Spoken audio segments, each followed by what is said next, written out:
సంబంధం. పదవులు పోతేనో పార్టీలకు వెళ్ళి సస్పెండ్ చేస్తేనో పోయేటటువంటి బంధం కాదు.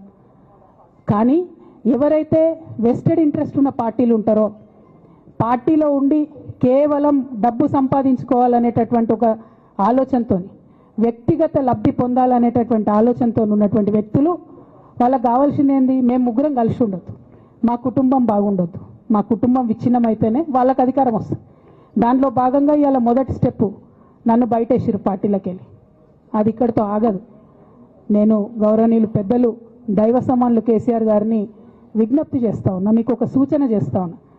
దయచేసి మీ చుట్టూ ఏం జరుగుతున్నదో ఒకసారి చూసుకోండి నాన్న.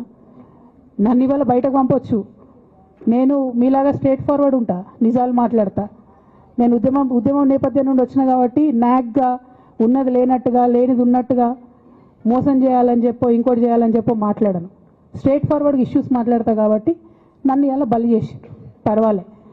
కానీ రేపటి నాడు ఇదే ప్రమాదం రామన్నకు కూడా పొంచుంది, రేపటి నాడు ఇదే ప్రమాదం మీకు కూడా పొంచుంది. అల్టిమేట్గా బీఆర్ఎస్ పార్టీని హస్తగతం చేసుకోవడానికి జరుగుతున్నటువంటి కుట్రలో భాగంగానే ఇవాళ నన్ను ఎలిమినేట్ చేయడం జరిగింది. నేను